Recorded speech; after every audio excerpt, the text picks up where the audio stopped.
Добар ден, представници на медиумите, благодарам за присуството и што денеска ќе ги пренесете ставовите на СДСМ за едно исклучително важно прашање, за едно прашање кое што ние упорно го објаснувавме во јавноста, а деновија добивме потврда и на меѓународни размери за тоа зошто го зборуваме тоа и дали сме во право.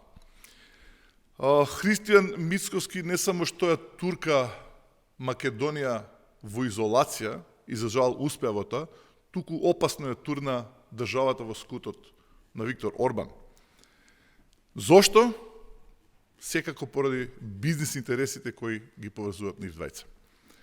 Зошто е ова битно за едината државата и зошто СДСМ упорно настојува да дискутира за ова за награѓаните не биде јасно што се случува. Политичкиот проект на Мицковски, кој што овозможи преку Орбан да имаме директно странско мешање во Македонија, да имаме дезинформации во Македонија, да имаме нетранспарентни и крајно сомнителни финансиски текови и се разбира рушење на државата за жал на стратешката позиција која што толку тешко ја стекнавме. Накратко, што се случува? Две поенти.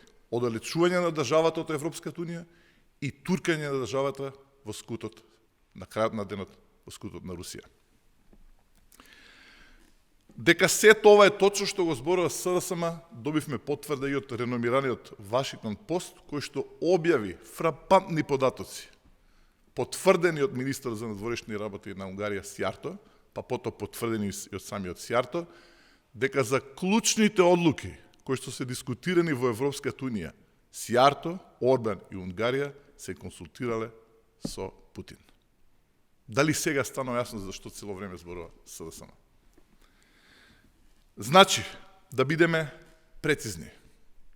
Орбан е пријател на Путин и на Русија, а пријателот на русите со име Христијан и со презиме Мицковски е прокси играчот на русите во овој регион.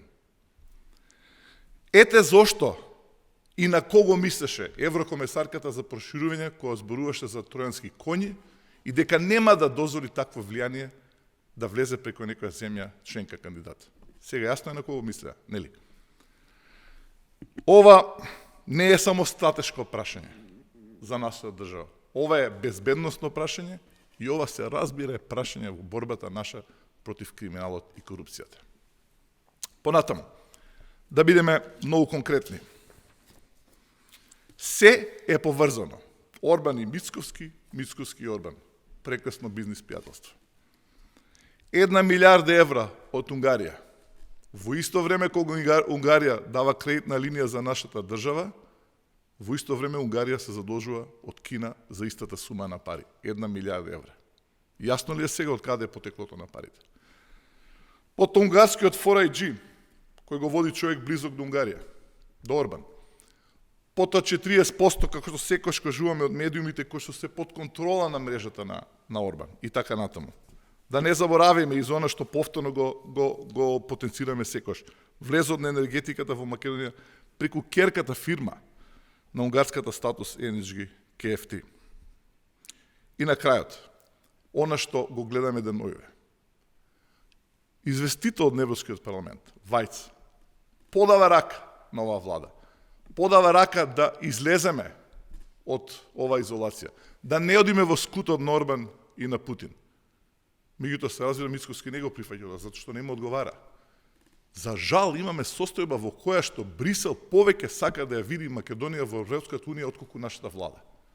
Нормално ли сето тоа се случува? За жал, владата на Мицковски нема ништо да направи и ние мораме да бидеме јасни во сето тоа, јасно како опозиција да го кажуваме. Заклучокот е, нема напредок по европскиот пат, има изолација. Значи, да порачам на крајот од име на СДСМ јасно и гласно. Мицковски клечеше и молеше за власт, лажејќи го народот дека ќе го промени името. А сега лаже за се. Меѓутоа сега, поради него, Македонија е на колена. Ние мора да го промениме тоа. Благодарам.